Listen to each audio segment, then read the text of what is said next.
यूं ही नहीं बनते तमन्नाओं के शहर, मंजिल को पाने के लिए चलना भी पड़ता है साथियों। जी हाँ, हमारे बीच में आज अभिषेक जाटव जिनका नाम है, जो मऊ से, जब बाबा साहब डॉक्टर अंबेडकर की जन्मस्थली रही है, वहाँ से ये निकले हैं घर से। और ये काफिला बहुजनों और सभी युवा साथियों को एकजुट करने के लिए, बहुजन नेताओं को एकजुट करने के लिए जो इनका प्रयास रहा है वो बहुत ही सार्थक है और लगभग जमीनी स्तर पर वो कामयाब भी होता दिखाई दे रहा है। तो मेरा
अभिषेक कुमार जाटव के साथ में युवाओं का एक जत्था और काफिला साथ में हो लेता है। ऐसे युवा साथी भाई अभिषेक कुमार जाटव का ये काफिला बहुजन जागो मार्च और संविधान बचाओ रैली नंगला रामकिशन अंबेडकर प्रतिमा स्थल से प्रारंभ होकर नगर भ्रमण करते हुए बसई पर जाकर और उसके पश्चात में पचोखरा अंबेडकर प्रतिमा स्थल पर जाकर एक सभा को संबोधित की। लेकिन अगर मुझसे रखने पे हत्याएं किसी की होती हैं तो वो हमारे समाज की होती है। अगर आज भी यूनिवर्सिटी के अंदर पढ़ने वाला रोहित वेमुला जातिवाद का शिकार होता है तो वो हमारे समाज का होता है। 9 साल के मासूम को महज पानी का मटका छूने पे मार दिया जाता है, वो हमारे समाज का होता है। और आज जब इन सारी चीजों का हम एनालाइजन करते हैं तो निकल के आता है कि ये सारी वजह जो है, इसके पीछे की वजह खासकर वो जातिवादी या मनुवादी व्यवस्था नहीं है। इसके पीछे की जो सबसे बड़ी वजह है वो हमारे समाज के नेता हैं, जो हमें ये कहते हैं कि एकजुट हो जाइए, एकजुट हो जाइए। लेकिन आप मुझे बताइए कि क्या हमारे नेता खुद एकजुट हैं? नहीं। और जब तक हमारे नेता एकजुट नहीं होंगे हम लोग कैसे सफल हो जाएंगे? इसीलिए हम लोग बीती 23 जुलाई से बाबा साहब अम्बेडकर की जन्मस्थली मध्य प्रदेश के महू से इस संकल्प को लेकर निकले कि महू से शुरू होंगे और दिल्ली के जंतर मंतर जाकर रुकेंगे। और बहुत अच्छा प्यार और प्रेम समाज ने किया कि हम बिना पार्टी के निकले, बिना किसी संगठन के निकले, उसके बावजूद भी इस बहुजन जागो मार्च को पूरे देश के अंदर एक पहचान, इस यात्रा को पूरे देश के अंदर एक पहचान दिलाई। तो आप सबका भी बहुत बहुत धन्यवाद कि आप सबने इतने अच्छे तरीके से मेरे ऐसे नौजवान का साथ दिया, मुझ पर विश्वास जताया।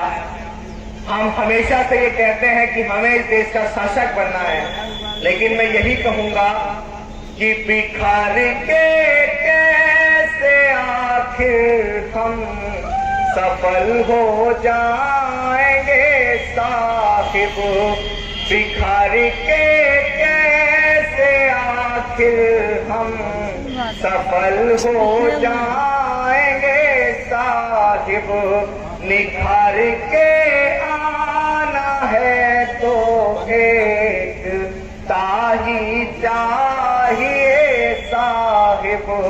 मेरे रहबर ने ये बोला था कि ये सदी हमारी है, भिखार के देश की गति को कैसे पाएंगे साहिब, भिखारी के देश की गति को कैसे पाएंगे साहिब।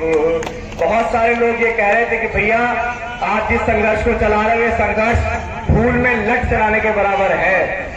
तो हम ये जवाब देते हैं कि संघर्ष से बड़ा कुछ भी नहीं होता है। और जब हम किसी अच्छे आंदोलन के लिए निकले हैं और सच्चे आंदोलन के लिए निकले हैं, समाज हमारे साथ में, तो भला वो आंदोलन क्यों सफल नहीं होगा। आपको संबोधित करने के पश्चात में हुसैनी पंचायत घर पर जाकर विपिन बॉस के भाभी की इस पंचायत घर पर जाकर संपन्नली जहां इनका मुकुट पहनाकर साफा बांधकर उनका सम्मान किया गया। और वहीं अर्जुन सिंह जो बॉडी बिल्डर हैं उनके द्वारा उनको नीला पताखा और सर पर पगड़ी बांधकर उनका सम्मानित करते हुए भाई अभिषेक जाटव दिखाई दिए, जहां सभी लोगों ने जय भीम के उद्घोष को भी यहां पर दोहराया और सभी को एक जोश और जुनून से सभी को प्रेरित किया। जय भीम। चलो दोबारा मारो एक बार। हाँ इधर चलो ये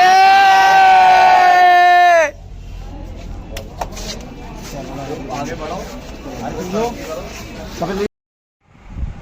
विपिन बॉस के पिताजी ताराचंद जी ने भी अभिषेक जाटव को साफा पहनाकर और माला पहनाकर उनको मुकुट पहनाकर उनको सम्मान किया, जहां पर सभी युवा साथियों के अंदर एक जोश जुनून देखने को मिल रहा था।